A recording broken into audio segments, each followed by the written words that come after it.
Ah, ini 28 rupanya. Oh, 28. 12:28. Bapa, muliakanlah namamu, maka terdengarlah suara dari surga, aku telah memuliakannya dan aku akan memuliakannya lagi. Maksudnya gimana? Ya, maksudnya kan Yesus selalu bilang kehendak Bapa bukan kehendak dia, atau kehendak. Berarti ada dua kehendak. Dua kehendak, tapi selalu itu tidak tabrakan ya. Tapi Yesus minta, jikalau bisa, lalukanlah cawan ini daripadaku.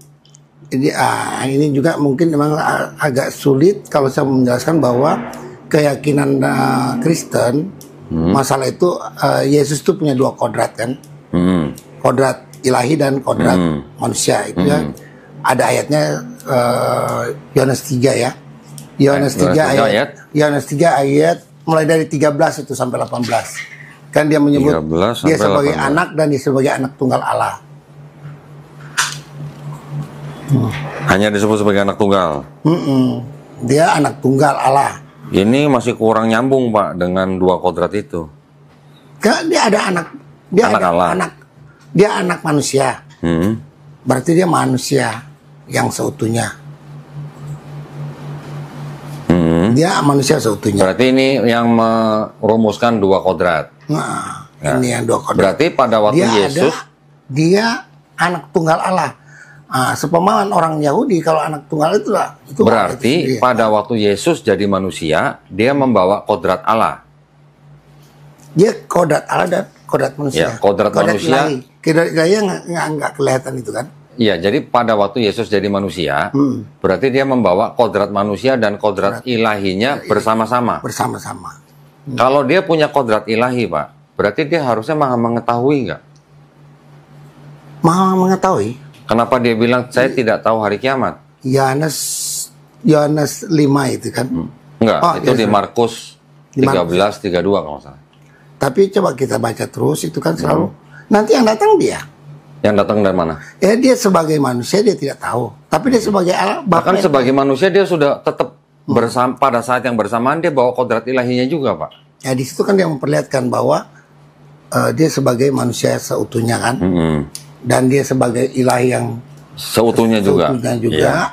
Tapi kan nanti kedatangan dia. Nah, saya nggak nanya kedatangannya itu nanti, tapi pada saat dia jadi manusia, dia bawa kodrat manusia dan kodrat ilahinya secara bersamaan kan, Pak? Iya, iya.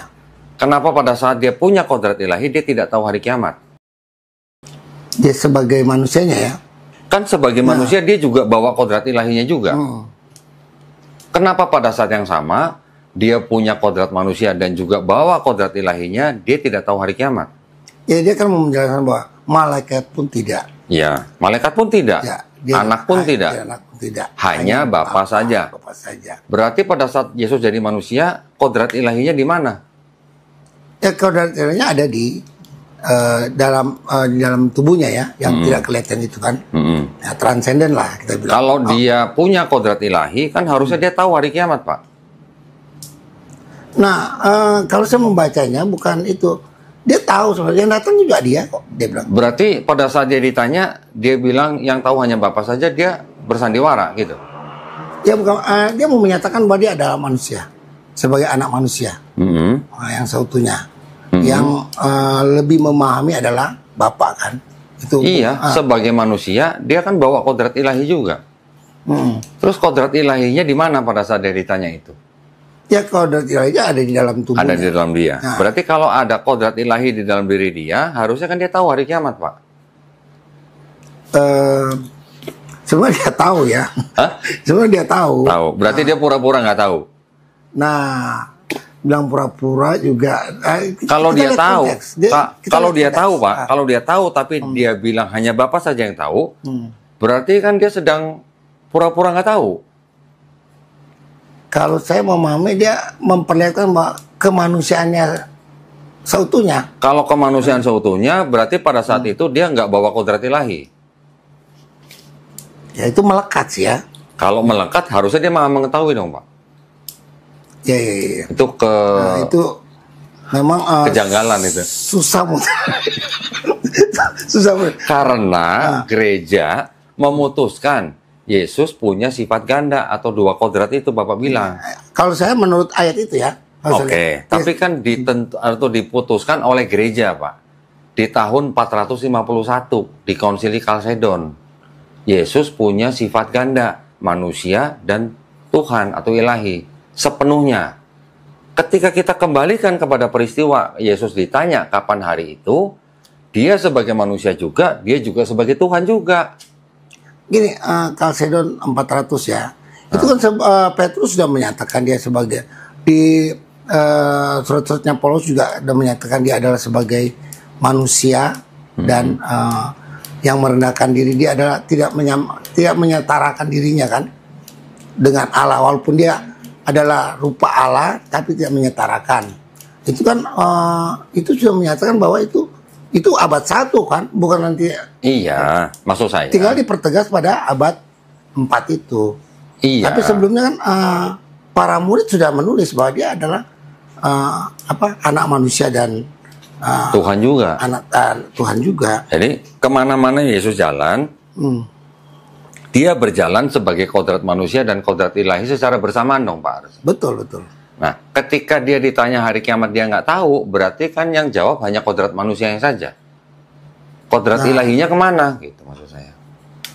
Itu tergantung konteks ya. Dia menjawab itu dengan maksud bahwa yang setahu saya bahwa dia memperlihat berarti dia manusia seutuhnya. Iya. Manusia seutuhnya.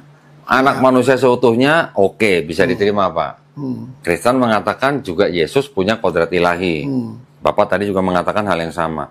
Berarti pada saat yang sama, dia sebagai manusia juga, dia juga punya kodrat ilahi ya Pak, yang dibawa-bawa gitu. Nah jadi gini, yang dibawa dia sebagai kodrat manusianya itu dia ada lapar, dia juga tahu. Terima Pak, itu saya terima Pak. Makan, tidur, misalnya. Tidur, lapar gitu. Dia dalam konteks dia menyatakan bahwa dia adalah manusia. Betul. Maka dia balik. Hanya Bapa yang tahu. Kalau Bapa yang tahu, berarti ilahinya kan nggak ada. Ilahinya tahu. Lagi kemana? Hah? Sangat tahu. Ilahinya tahu. Iya, ilahinya sangat tahu. Pada saat yang sama, di tubuh yang sama. Tubuh yang sama. Nah, kalau ilahinya tahu, kenapa dia bilang hanya Bapa yang tahu, bukan dia juga tahu, Pak? Nah, dia kalau bicara Bapa kan bicara ilahi. Atau bicara dia sebagai sang. Bapa itu Allah yang transenden ya, utuh lah ya. Umpamanya saya analogikan atom, unsur yang terkecil kan. Unsur terkecil masih ada kulit, elektron, proton, neutron. Terus dia bisa dibilang atom kan. Terus maaf kalau saya bisa bilang analogi seperti itu ya, karena dia tidak bisa dibilang Allah seutuhnya kalau dia tidak ada itu. Tidak ada apa? Dirinya seutuhnya, di dalamnya ada Sang Firman dan di dalamnya ada Sang Roh Kudus. Dia tidak akan bisa dibilang Allah yang seutuhnya. Maka Allah yang satu itu maksudnya. Ya. Kira-kira gitu. Allah yang seutuhnya itu kan harusnya maha mengetahui Pak. Ya ketranscendennya pasti tahu, tapi dia sebagai manusia keterbatasan itu. Sebagai manusia, dia bawa kodrat ilahinya atau enggak, Pak? Kodrat ilahinya kan nempel terus tuh. Kalau nempel kan harusnya dia tahu, Pak. Iya. Kalau nempel harusnya tahu. Kecuali begini, kalau gitu, kalau dia nempel dengan itu, berarti dia tidak lapar, dia tidak sakit. Enggak juga, kan jadi satu. Kalau jadi satu, kodrat manusianya lapar. Tapi kodrat maha mengetahuinya harus nempel. Saya bukan memaksakan nih Pak ya, saya hanya berusaha menggunakan logika gitu loh Pak. Kalau dikatakan Yesus sepenuhnya manusia, sepenuhnya Tuhan, pada satu entitas yang sama, pada saat yang bersamaan, berarti dia harusnya maha mengetahui juga, tapi juga lapar gitu loh Pak. Ya, ini menurut apa yang dinyatakan oleh gereja nih, di Kalsedon 451 nih. Gini, tetapi, Pak, maksud saya kalau dia manusia seutuhnya, lalu dia ada kodrat ilahi yang nempel itu, yang melekat itu, dia seharusnya tidak lapar.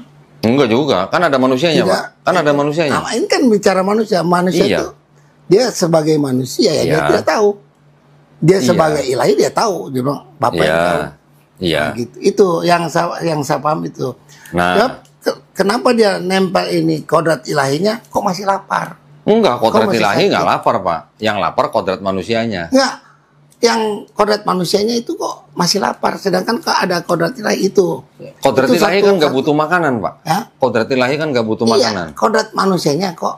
Kodrat manusianya butuh makan. Kodrat manusianya yang tidak tahu ya itu kan manusia kan banyak nggak taunya. Berarti ada paradoks nggak, Pak, kalau begitu? Apa? Ada paradoks nggak pada saat Yesus jadi manusia? Maksud saya begini. Paradoks dalam Maksud saya begini. Ketika ini kita nggak usah bicara Yesus dulu nih, Pak ya. Iya. Kita bicara tentang Tuhan yang Maha Esa. Iya. Tuhan yang Maha Esa ini pasti punya kodrat atau punya sifat. Iya. Bapak setuju nggak kalau Tuhan ini punya sifat maha baik, Ya, setuju. maha pengampun, Iya. maha suci, Iya. betul nggak, Pak? Iya. Maha benar, Betul. betul ya? Bisa nggak, Pak? Pada saat yang sama Tuhan yang maha baik, maha benar, maha pengampun, maha suci ini juga menjadi entitas yang tidak maha suci, maha baik, maha pengampun, dan maha benar. Pada saat yang sama, maksud saya. Bisa nggak, Pak? Ya, kenyataannya bisa kan? Oke, kalau Bapak bilang bisa, bisakah Tuhan yang Maha Esa ini, yang maha baik dan maha benar, pada saat yang sama dia juga jadi iblis? Oh, kalau itu enggak. Kenapa, Pak? Nggak bisa. Ya. Kenapa? Itu gini ya. Nah, Dia kenapa, jadi- coba? kalau jadi manusia dia bisa ya. Nah, tunggu sebentar. Manusianya kita singkirin dulu, Pak. ini. Iblis nih. Iblis kan juga ciptaan Tuhan. Manusia juga ciptaan Tuhan. Kalau di Kristen klaim Tuhan yang Maha Esa itu maha baik, maha benar, maha suci, bisa menjadi manusia ciptaannya. Bisa nggak Tuhan yang maha baik, maha benar, maha suci, maha pengampun ini jadi iblis? Bisa nggak, Pak? Jadi dalam arti kalau yang saya pahami jadi itu dia memakai ya, Memakai apa? memakai rupa. Oke. Dia yang transenden memakai rupa. Rupa apa? Rupa imanen ya. Manusia.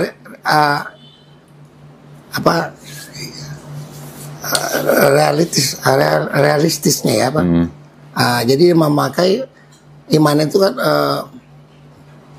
terbatas ruang dan waktu.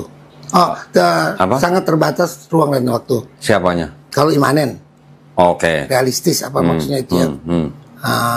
Itu dia terbatas ruang dan.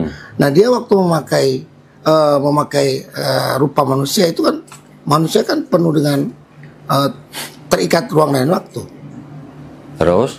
Nah, kok dia bisa? Terus? Dia pakai itu. Nah, kalau umpamanya dia mau pakai iblis, bisa jadi mungkin dia memakai iblis untuk Bisa. kalau dia manusia kan penuh keterbatasan. Maksudnya keterbatasan dalam arti dia terikat ruang dan waktu. Iya. Kok Tuhan bisa pakai? Iya. Nah, gitu. Kemudian kalau dia pakai iblis, kemungkinan kalau dia mau pakai ya bisa aja. Bisa. Kalau dia mau pakai. Oke. Tapi Berarti dia bukan jadi iblis, dia Oke. cuma mau pakai. Mungkin. saya nggak nanya Tuhan mau atau tidak mau, Pak. Yang saya tanya bisa atau tidak bisa. Gitu. Kalau dia maha bisa kan? Ya, kalau Bapak bilang maha bisa, berarti dia bisa jadi iblis. Menurut Bapak. Bukan jadi iblis, memakai. Ya artinya jadi iblis dong. Pada saat yang sama, kalau dia memakai Yesus sebagai manusia, memakai juga gitu. Kalau dia jadi iblis, ya memakai iblis juga. Mau memakai, Nah, mau jadi. Jadi itu akhirnya bisa dipahami apa ya? Apa maksudnya? Tidak akan kontradiksi dengan logika kan? Itu maksudnya. Saya justru sedang melogikakan nih. Kalau Kristen atau Pak Robert bilang Tuhan itu maha kuasa, makanya dia bisa berkuasa apa saja, termasuk jadi manusia. Pertanyaan saya, bisa nggak Tuhan yang maha kuasa ini jadi iblis? Gitu. Menjadi, Iya. emang perkataannya menjadi ya. Kalau saya lebih memakai. Oke, mau memakai, mau menjadi, kan sama sebenarnya Pak. Menjadi iblis juga bisa memakai iblis. Bedanya Ya. apa? Bisa atau Saya memakai? kira kalau dia mau bisa. Saya nggak nanya dia mau atau nggak mau Pak. Bisa atau nggak gitu. Ya bagi dia apa yang tidak bisa itu kan. Oke. Kalau Nah, bagi sekarang saya gini, gitu. oke. Jadi Bapak mengatakan bahwa Tuhan yang Maha Esa itu bisa jadi iblis. bukan bisa jadi memakai. Apa bedanya, Pak? Beda. Jadi kalau bilang namanya jadi. Kalau memakai, Gini, pemahaman definisi daripada menjadi. Kalau menjadi itu ayam dari burung atau ayam dari kambing. Ayamnya hilang, ya udah kambing. Oh, jadi ayamnya bukan jadi kambing. Umpamanya ayam jadi kambing. Nah, itu logika ya. Ayamnya berarti sudah nggak ada, sudah jadi kambing. Nah, kalau Tuhan menjadi iblis, berarti Tuhannya sudah tiada. Lah, apa bedanya Tuhan menjadi Yesus?